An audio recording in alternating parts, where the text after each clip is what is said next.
Bonjour à tous, bienvenue sur la chaîne du Jardin de la Gentiane Bleue. Donc, je vous présente une nouvelle plante, couvre-sol qui vient de l'Himalaya, Strobilanthe attenuata. Il n'y a qu'un seul pied, il couvre plus d'1 mètre carré comme vous pouvez voir. Donc, des plantes très, très robustes qui nécessitent un sol drainé et à la fois riche en humus. Très utile en permaculture parce que ça fait beaucoup de biomasse, on peut le passer au hache-paille ou au broyeur. Vous pouvez regarder au passage le reste du massif. Il y a quelques mollènes, des sauges arbustives, des campanules, des géraniums vivaces. Et on va poursuivre la visite si vous voulez bien.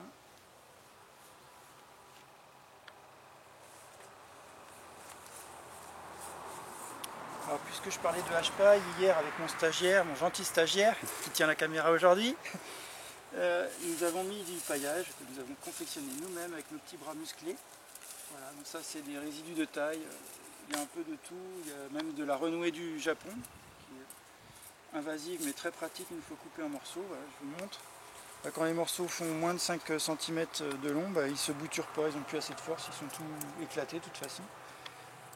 Et ça va être incorporé au sol par les décomposeurs, donc tout ce qui est lombric et les cloportes, etc. On continue la visite. Donc là vous pouvez apercevoir l'ombrière qui a été bricolée avec un support de haut vent de caravane, et ça fonctionne très bien. Et puis il y a tout le stock des plantes vivaces qui sont destinées à la vente pour les foires aux plantes du mois d'août et septembre-octobre. On continue. Là, vous pouvez remarquer au passage le superbe exemplaire de Pittosporum tobira. Il est énorme quand il est en fleurs, ça sent super bon. Un aimant à abeilles.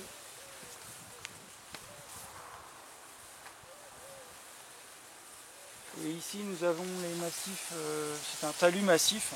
J'ai rapporté de la terre et puis des bordures. Et j'ai planté des pieds mères de plantes vivaces. On entend les miscanthus qui font un bruit sympa dans le vent. Des anthémies, plein de plantes qui sont utiles pour les auxiliaires. Et puis toute une collection d'astères qui vont pas tarder à s'ouvrir.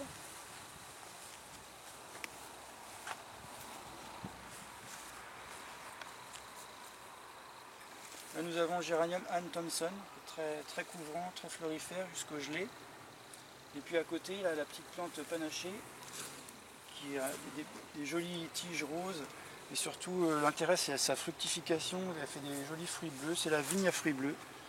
Ampelopsis brevipedonculata, un nom à coucher dehors, je vous l'accorde. Bon, après demi-tour, là c'était le compost.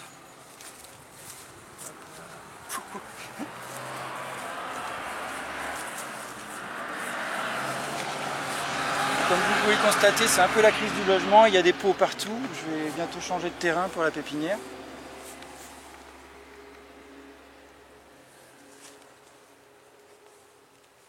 Ici nous avons la lasagne qui fonctionne très bien. Donc, vous avez tous entendu parler, je pense, de la technique des lasagnes. Donc, on superpose des matériaux bruns et des matériaux verts, carbonés et azotés. Et puis ça nous donne un bon lit de culture. Donc, regardez, voilà, la terre est bien fraîche en dessous. Il y a même des champignons, des petits filaments blancs. Voilà. Donc là nous avons un gingembre vivace, le Zingiber myoga, rustique. Et puis au fond nous avons le haricot d'Espagne, orteil du prêcheur. Un très beau cultivar spectaculaire.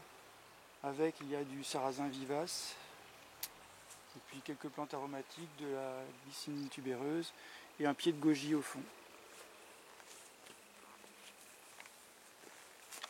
Un petit buisson de menthe.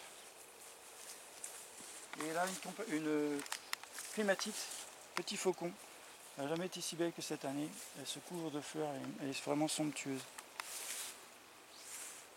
Et avec, juste au second plan, nous avons un autre strobilanthe qui ressemble à celui de tout à l'heure, mais la fleur est plus violette. Et il a un port plus érigé, c'est Strobilanthe atropurpurea. Voilà. Là, nous avons une ancienne butte en hugelculture, la technique de Sepolzer, où on enfouit des bûches de bois cordé. Et cette année, j'ai mis des ocas du Pérou, qui sont magnifiques, et puis un yacon, la poire de terre. Voilà. Juste derrière, on a un joli pied de la fameuse consoude Bocking 14 utilisée par les biodynamistes et aussi en permaculture. Elle fait beaucoup de biomasse. Formidable. Et au fond, nous avons toutes les myrtilles. Un futur jardin forêt en fait. On va faire un petit tour dans le tunnel.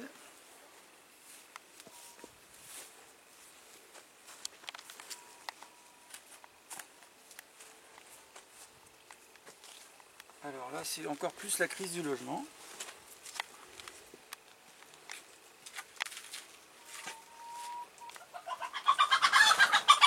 Et vous pouvez entendre les poules qui se bagarrent, parce que le poulailler est juste derrière. Donc là, nous avons une sauge qui est somptueuse, c'est Penny Smile, un hybride de microphylla. Très florifère, une lampe florale très fournie. Et juste derrière, nous avons Echinacea Powo, une nouveauté.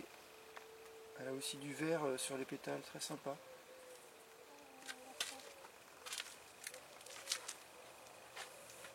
Voilà, et puis sinon il y a plein de monde, il y a des sauges herbacées, ça c'est Amistad. Au fond nous avons un bananier du Sikkim donc, qui est rustique, c'est une banane plantain qu'on peut cuisiner cuite. Et au fond encore nous avons les tomates bleues. Et puis, oui le coq on t'a entendu. Et puis ici nous avons tous les semis. Les semis, alors là c'est les expériences, il y a pas mal de graines du muséum d'histoire naturelle et puis d'autres conservatoires botaniques. Là vous pouvez admirer Euchroma cyanea, une solanacée exotique, très sympa. Voilà, et puis maintenant c'est bientôt l'heure de se quitter, mais juste avant je vais vous présenter une plante si le coq me le permet. Une plante intéressante pour les murs végétaux en intérieur. Parce qu'on ne fait pas que de la plante rustique. Oui Coco, on t'a entendu.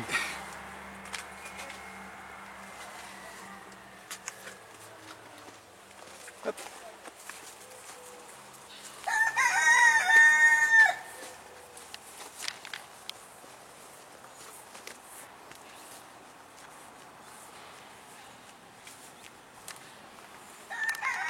Voilà, donc il s'agit de Lysionotus pauciflorus, une plante du Vietnam, qui est épiphyte et qui est presque pas rustique, -3 maximum, c'est pas une grande tolérance.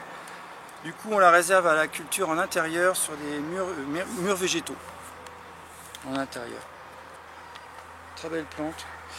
La fleur ressemble un peu à la fleur du Paulownia et c'est la famille des Gesneriaceae. Voilà, donc la prochaine fois je vous parlerai de plantes sauvages, médicinales et puis d'ici là bon vent.